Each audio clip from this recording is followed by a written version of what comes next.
And today we're playing the elevator game with Cat Girls demo. We gotta see how this goes. Might be good, might be bad, we won't know. I believe it's based, he said it was based off a Korean urban legend. Oh, I like that pop sound. So it's only a demo, so we don't know how long it will be, but we'll see. We'll see how it goes, you know? It's a cold winter night.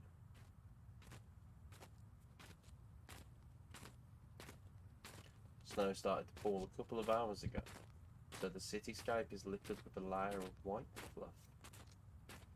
It crunches under our feet as we walk down the street.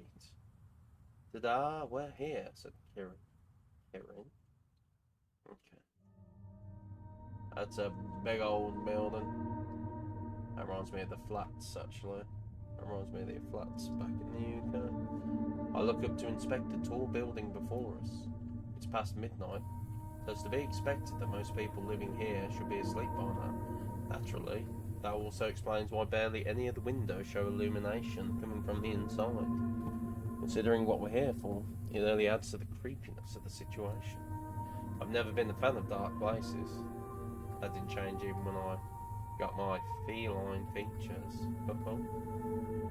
You'd think that being able to see so much more clearly in the dark would make darkness less scary, wouldn't you? Trouble is, I hear so many more little sounds that I couldn't make out before too. And since I'm not sure what all of them are, the dark's every bit as creepy as it was before. Maybe even more so. Now I get that. Even if you can see in the dark, just hearing all those little things of... Man, she's mopey.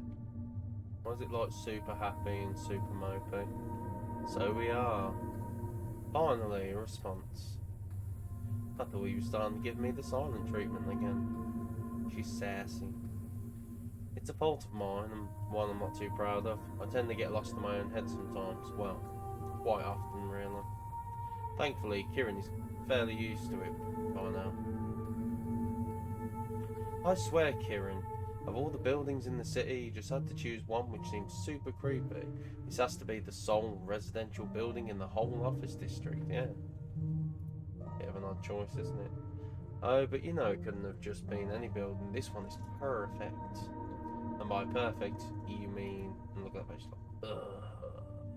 Meeting the conditions of being less than 10 miles away from our homes. Or are you enjoying our walk in the snow together so much that you'd like to prowl around aimlessly for another hour?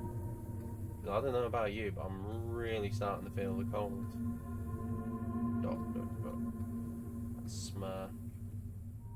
Was that your plan? For me to need you to warm me up afterwards? You could have said something, Asahi. I just stare at her, not really sure what to say. There's no winning with Kirin when she gets all sly like this. As much as I hate to admit it, it's one of the things I actually like about her. Do they have claw hands? Why did I sign up for this again? Because you love me. Ah, yes. Thank you for reminding me of that questionable fact. Say, do you get the feeling like someone is manipulating someone else for their advantage over here? No? Just me? Ah, come on, don't be like that. You know I'm happy you decided to come with me. I'll make it up to you. I promise. A little blush. I stare at her for a moment, longer before I sigh. I really can't argue with her, not when she's looking at me like that. I had a silent crush on this girl for the longest time. Never expected to one day find out that the attraction was mutual. That's nice. The fact that we managed to actually get together still feels so unreal sometimes. If it weren't for the fact that the change affected her too, it would have never come to this. As much as I disliked it in the beginning, it made me feel like an outcast among my former peers. After all, our shared experience allowed me to be there for her when she needed it most. It's a memory I'm always going to cherish of that, I'm sure. I breathe warmly on my hands, rub them together and then jam them deep in my pockets. But do they have cat claws? It's not much, but hopefully it will help keep some feeling in my fingertips. It's enough to let me focus on things in the here and now, at least, rather than just on how cold it is. I said it before and I'll say it again. you get provoked way too easily. You're doing all of this because of the bet with Sephora, aren't you? She's like, oh sure, that's one of the reasons. But that's not the only one. I'm doing it because it's fun. Fun. Kieran, you've seen the forums. Not a single person out there ever said it was a good idea. Ah, yes, all those fairy tale stories. Quite tragic, really.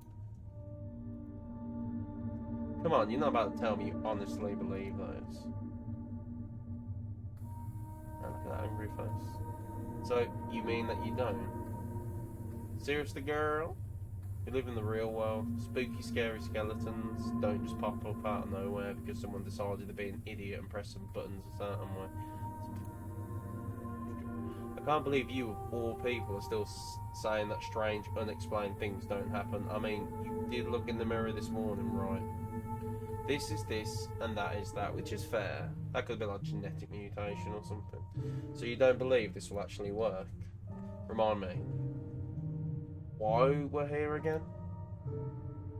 We are here to prove a point, namely, that Sephora can suck it. I honestly can't believe I let you drag me into this. Chill, Asahi. We suffer the cold for a while longer, nothing happens, and then Sephora owes me $50. $50 that will treat us to a nice dinner together. Now, I suppose dinner with you is a pretty good incentive. Ah, that's nice. See, I knew you'd come around. That's nice. I mean, one of them's probably going to die, but that's nice. That being said, wish me luck and all that jazz. I'll be right back. She ain't coming back. Kieran? What? Why should look like a blood round the mouth? What? I'm the one who said we... Ugh. Well, I'm the one who should be getting cold feet here, not you. Just, you remember all the rules, right? Stay safe, okay? Asa-chan! Be realistic about this. What's an elevator gonna do? Bite me. Whoops. Yeah, right click apparently brings up the save. What's an elevator gonna do? Bite me. You can always get stuck. That's a realistic possibility. If anything, yeah, that's fair. I'm sure you'll figure it out. If I do, that's just true enough. Now be sure to stay away from the building, since we'd be breaking those majestic rules otherwise. Right. See you in a bit. And there she goes. Stare as Kieran approaches the building's entrance, presses one of the intercom buttons, and moments later pushes the door open. How does she convince people to trust her so quickly?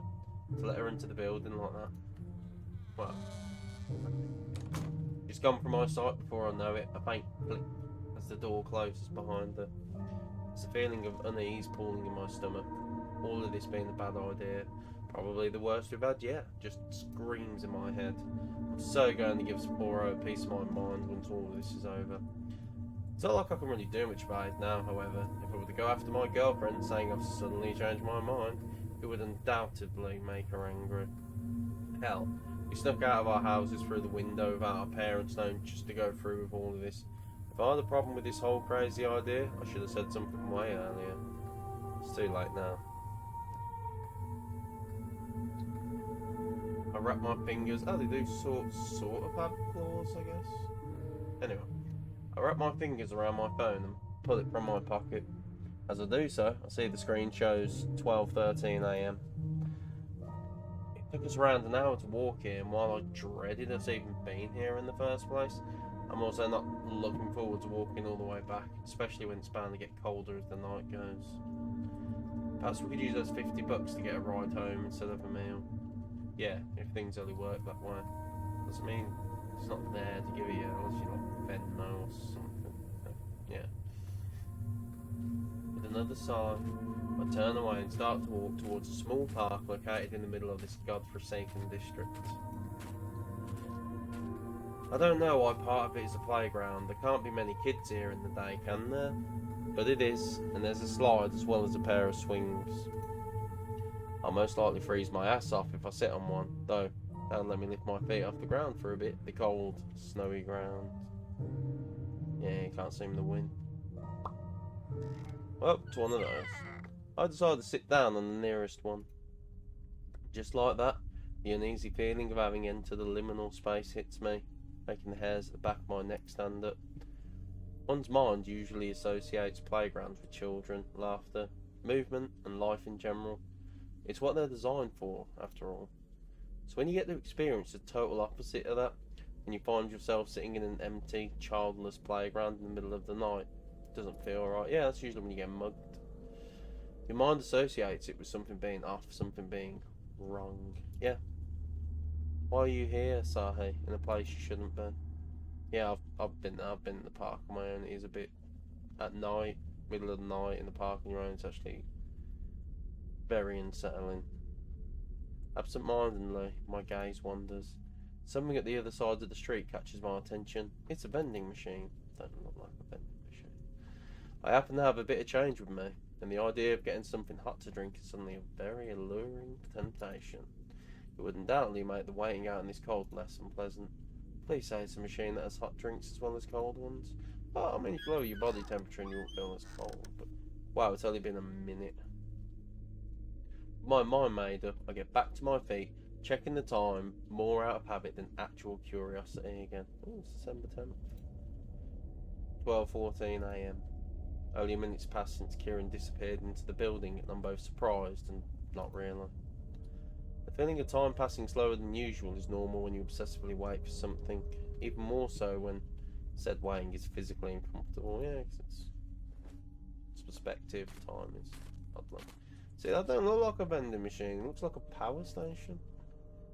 I'm at my way towards the vending machine without a second thought, but then I don't really know any, like, Eastern? Western? Point is they're different. To my relief, its glowing buttons do indeed hold the promise of a hot drink. Ooh. I'm gonna say coffee, just because she needs to stay awake. Nothing sounds better than a hot can of coffee right now. But not only will it help me survive the cold, it's also bound to give me an energy boost. One I could use for both the waiting and the upcoming inevitable journey all the way back home. Get that coffee. Cost a little more than I expected, and I won't have enough to get a second can, so there goes the idea of treating Kieran to a nice warming drink for the walk home. Ah well, she'll survive, and it is her fault that we'll be walking back through the snow. I don't know why they chose to do it on a night when it snows. They could have waited. The can feels warm and heavenly in my hands. I wrap my hands around it, enjoying a few moments of bliss as the heat warms my fingers. Carefully, I prise the edge of the pull tab up with a nail so I can get my finger underneath, and then pull it open with a sharp hiss. I'm always really careful with how I open cans. After carelessly breaking a nail once, the memory of that still makes me shudder. Breaking a nail's never fun. I shiver, trying to fight down the sudden memory of Kieran tortuously dragging her nails against the blackboard in my class, a wicked smile painting her lips as she held my gaze. I wish I could somehow control these unwanted thoughts sometimes. Alas, my brain likes to torture me instead, just preaching to everyone there. The smell of the beverage reaches my nose, grounding me back in reality. I take a small sip, instantly happy with the taste. Being able to drink anything warm feels like a godsend right now. Satisfied, at least momentarily, I make my way back to the playground, pretending to sit back at the spot I took up before. I've sat on a snowy bench before, and you wipe it off and it's still wet. You just kind of have to hope it warms up underneath you enough that it dries. I reach the swing and settle back down. As I glance up again at the building Kieran slipped into minutes ago. My blood suddenly runs cold. A sense of sudden panic swarms my mind as I try to make sense of what I'm seeing. A building that's dead to the world, all pitch black, with none of its lights shining through the windows anymore. Could all the residents have gone to sleep in the meantime? No, no. That's close to impossible, and I know it. A power outage, maybe? No, because the lights would be, all these main lights would have been gone too. I quickly turn around, look at the other building around me. All of those seem the same as when we arrived, with the bright windows still present here and there, so surely that can't be it. If the power was cut off, it would affect the whole street, wouldn't it? Or even several streets? Almost spilling my drink, I hastily reach for the phone in my pocket. Huh? blink and close my eyes shut for a moment, certain that something's wrong with my eyesight. At the time, couldn't have just gone backwards. Yeah, exactly, that was... A small sense of relief floods me as I quickly open my eyes again. Must have been a trick of the light before, or perhaps there was a glitch on my phone's display.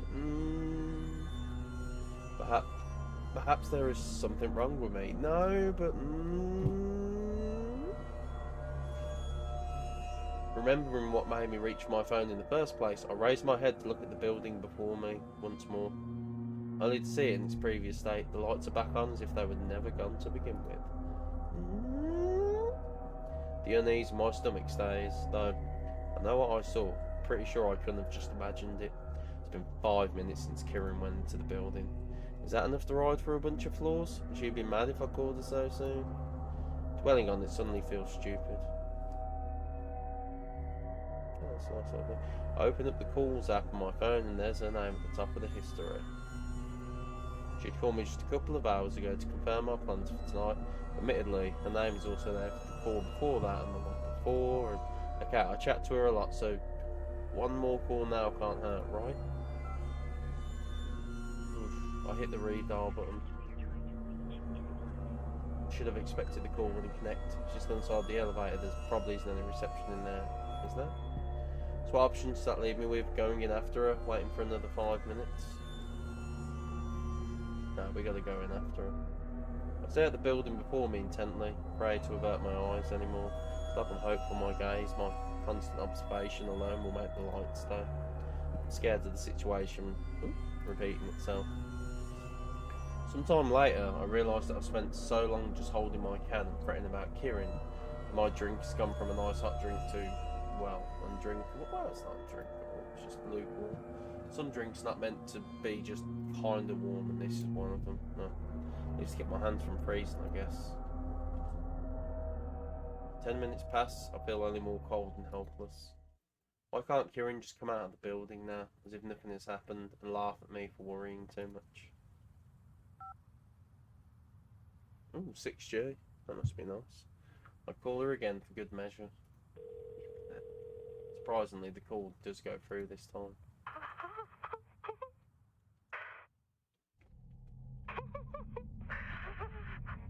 Is that panic giggling, laughing? Hello?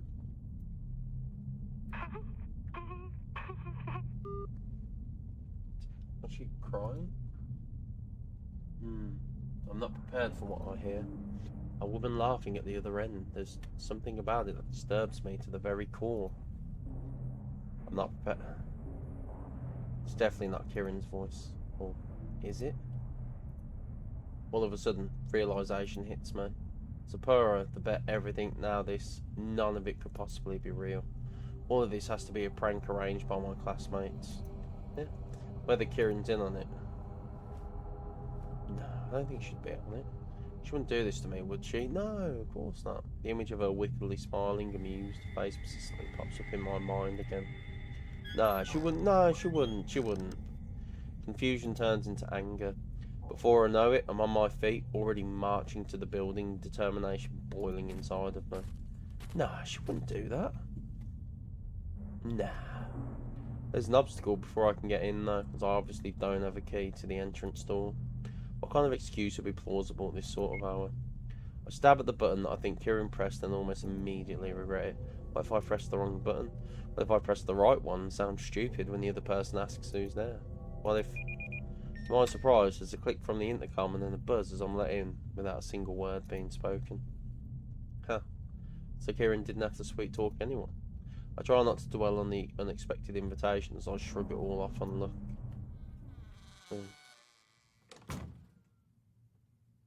As soon as the doors close behind me, it occurs to me just how dark the inside of the building is. I know it's the middle of the night, but I'm not sure whether such a complete lack of light is normal. People live here, after all. There should be some signs of life. Buildings usually have at least a few lights on inside, don't they? It's unsettling, although it doesn't make me as nervous as it used to. I know that my vision is going to adjust to the darkness in a moment, let me navigate the place easily.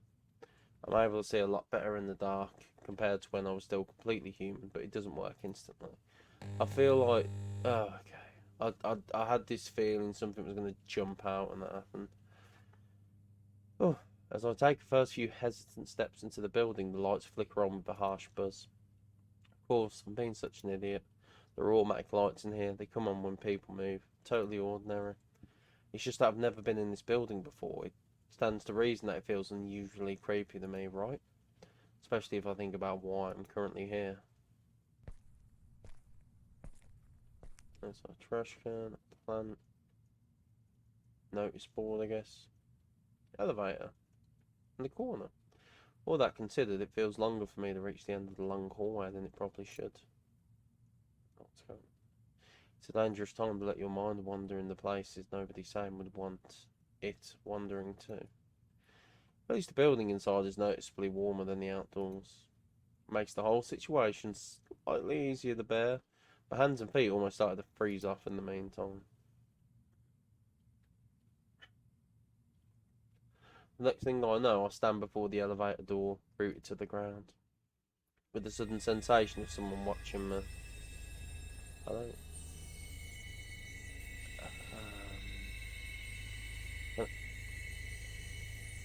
I'm just gonna save it. Right, look behind. Abruptly, I turn around, more panic exploding inside me, as the automated light picks that exact moment to cut out. My first instinct is to get out my phone, let it illuminate the sudden darkness of the corridor, and God knows what else is inhabiting it currently. There's nothing. Nothing that I'm able to see anyway. Just an empty corridor, a row of closed doors along each side, seemingly the same as when I first entered it. There's nobody there. I don't feel any less on edge when I turn back in the other direction, bearing my back to all of that space again, pressing the elevator button as quickly as I can find it. A distant sound of machinery starting up pierces the unnerving silence, followed by a hum which indicates that the elevator is in motion. It's clearly on a different floor, so I wait for it to descend. Taking a deep breath, I try to calm myself. It feels like an eternity for the thing to arrive. The doors finally slide apart with a slight scraping sound, and a small compartment finally opens up before me, completely empty. I'm not sure whether I should be surprised or not. Part of me hoped it wouldn't have to come to this, while I never already expected things to turn out this way. Ugh. Here we go, I guess. At this point, I decide to do the only sensible thing I can think to do. Get into the elevator, ascend to the highest floor, and make my way down the stairs. All in the hope of stumbling upon Kieran, possibly hiding from me on one of the floors. Only things turned out that easy.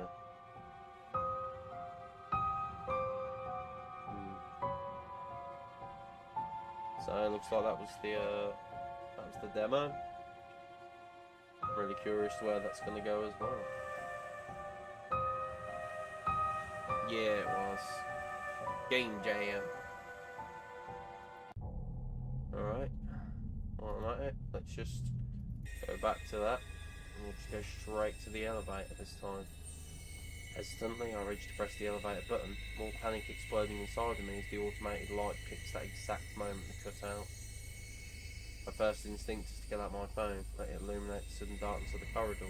God knows what else is inhabiting it currently. There's nothing. Nothing I'm able to see anyway.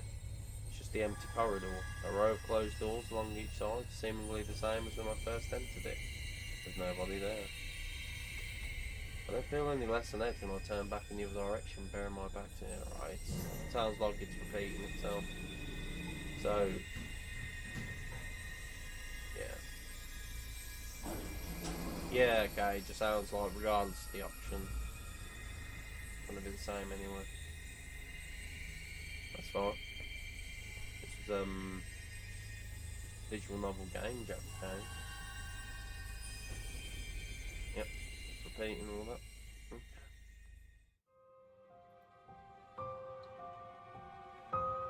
Well, we get the chance to play the full release, we'll get that going. It's really good. At least I like it. Well, with that, we'll have to check it out. No, don't mind, I'm just clicking these in case anything. I was hoping something might happen. Anyway, with that, yeah. Thanks everyone for joining for that. And I will see you next time again. This was Serenities. Crashing, thrashing, Serenities. And I'll see you all next time.